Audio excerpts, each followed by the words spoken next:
Brought to you by KR Mangalam University. We provide you the platform to turn your dreams into reality. Give wings to your aspirations with KR Mangalam University. नमस्कार, मैं हूं आपका दोस्त विजय विद्रोही। हमारे खास कार्यक्रम विजय फैक्टर में आप सबका स्वागत है।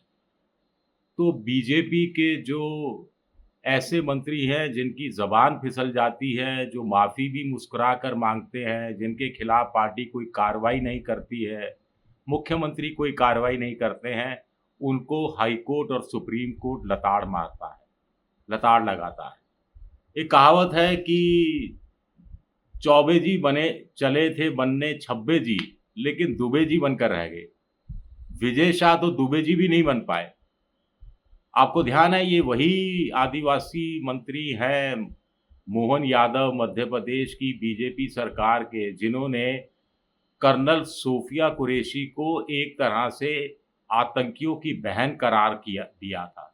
एक ही मंच से 3 बार बोले थे। मंच पर 2 महिला मंत्री भी बैठी हुई थी, वो भी खिलखिलाकर हंस रही थी, लोग ताली बजा रहे थे और मंत्री जी को लग रहा था बहुत अच्छा बोल रहे हैं, तो 1 बार बोला, 2 बार बोला, 3 बार बोलते।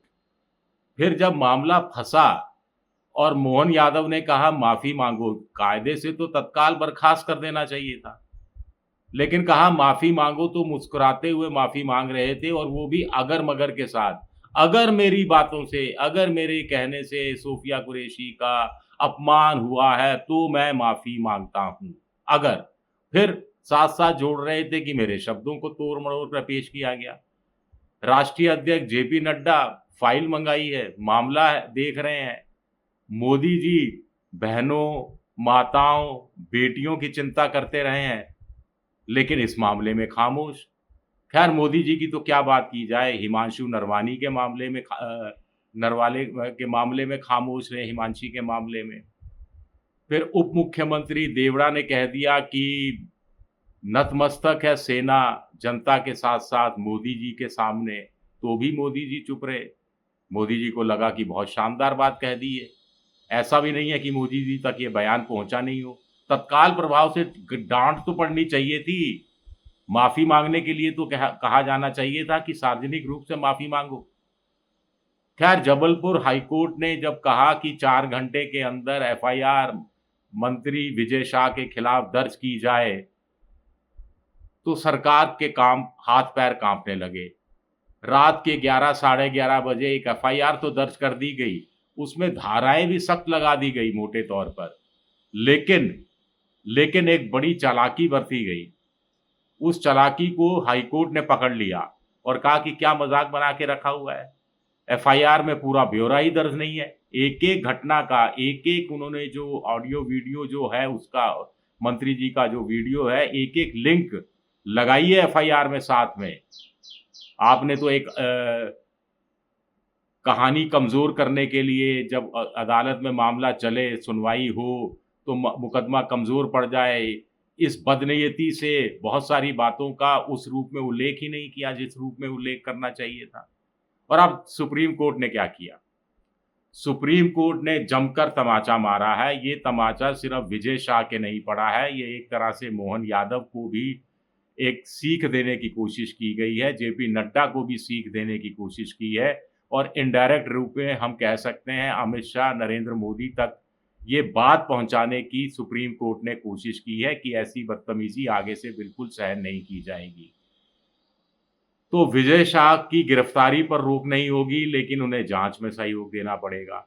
कहा जाता है कि वो फरार कहीं चल रहे हैं और उन्होंने साफ कह दिया आला कमान को कि वो इस्तीफा देने के मूड में कतई नहीं है, जो करना है कर लीजिए। आदिवासी है और 230 विधानसभा सीटों में से 47 आदिवासी सीटें मानी जाती हैं, जिसमें से बीजेपी के पास शायद 30 सीटें आई थी और ये 7 या 8 बार के विधायक हैं।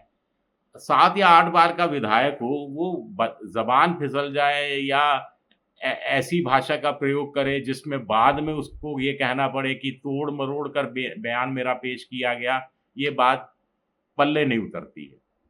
तो सुप्रीम कोर्ट ने कह दिया 3 आईपीएस अधिकारियों की देखरेख में एक एसआईटी का गठन किया जाएगा।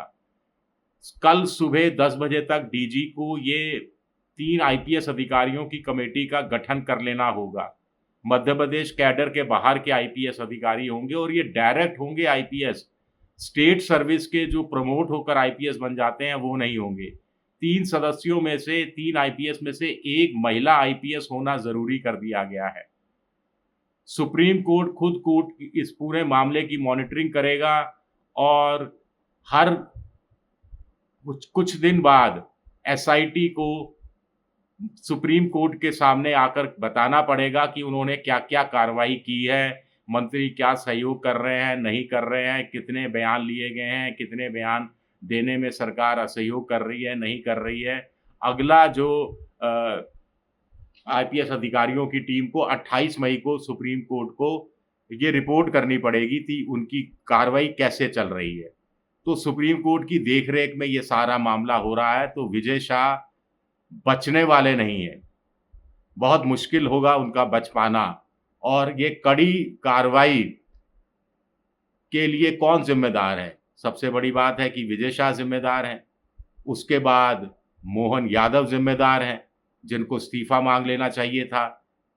अगर वो इस्तीफ़ा देने से इनकार करते तो मोहन यादव को तुरंत ये बात जेपी नड्डा से कहनी चाहिए थी और जेपी नड्डा को कहना चाहिए था कि हम बर्खास्त करते हैं इनको, राज्यपाल तक जाइए और राज्यपाल से कहिए कि हम बर्खास्त कर रहे हैं इनको और पार्टी की प्राथमिक सदस्यता से बाहर कर रहे हैं। तो जेपी नड्डा भी कहीं न कहीं ज़िम्मेदार होते हैं, जो हायरार्की के हिसाब से। प्रधानमंत्री पहलगाम पर हमला होता है, ऑपरेशन सिंदूर नाम देते हैं, 2 महिला सेना के अधिकारियों को प्रवक्ता के रूप में सामने रखते हैं, ऑपरेशन सिंदूर के लिए कहते हैं कि ये देश की महिलाओं के प्रति समर्पित है, बच्चियों के प्रति समर्पित है, बेटियों के प्रति समर्पित है, माँओं के प्रति समर्पित है।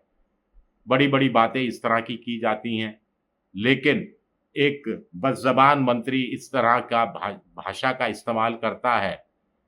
जिस कर्नल सोफिया को एक तरह से प्रधानमंत्री ने चुना, मुझे लगता है कि मोटे तौर पर ऑपरेशन सिंदूर भी उनके दिमाग की उपज है। ये बात बिल्कुल साफ हो चुकी है कि 2 ही नाम आगे चर्चा में आए थे, ऑपरेशन मंगलसूत्र या ऑपरेशन सिंदूर। तो प्रधानमंत्री को लगा कि ऑपरेशन सिंदूर डायरेक्ट हिट करता है। वोट बैंक पॉलिटिक्स भी ध्यान में रखी गई होगी, स्वाभाविक ही है। तो जिस प्रधानमंत्री ने ऑपरेशन सिंदूर चुना, जिस प्रधानमंत्री ने कर्नल सोफिया और योमिका सिंह इनको प्रवक्ता बनाने पर सहमति दी, ज़रूर पूछा गया होगा, ऐसा नहीं है कि सेना ने पूछा नहीं हो, क्योंकि पहली बार हमने देखा इस तरह की एक प्रयास सेना की तरफ से किया गया। उन प्रधानमंत्री को जिनको ग्रीनलैंड के राष्ट्रपति की जन्मदिन पर ट्वीट करना भी याद रहता है, उनको मध्य प्रदेश का एक आदिवासी मंत्री इस तरह की बदज़बान में भाषा में इस्तेमाल कर रहा हो, लगातार टीवी चैनलों पर आ रहा हो, डिजिटल मीडिया पर आ रहा हो, सोशल मीडिया पर आ रहा हो, अखबारों में छप रहा हो, इसकी जानकारी उनको नहीं रही होगी, ये मैं तो कतई मानकर नहीं चल सकता। तो कार्रवाई ऊपर के लेवल पर होनी चाहिए थी।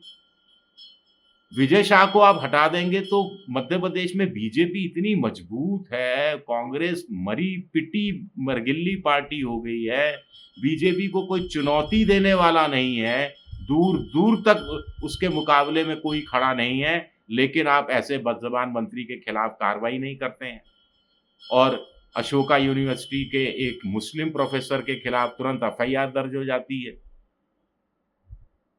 ये भी अपने आप में हैरानी की बात है।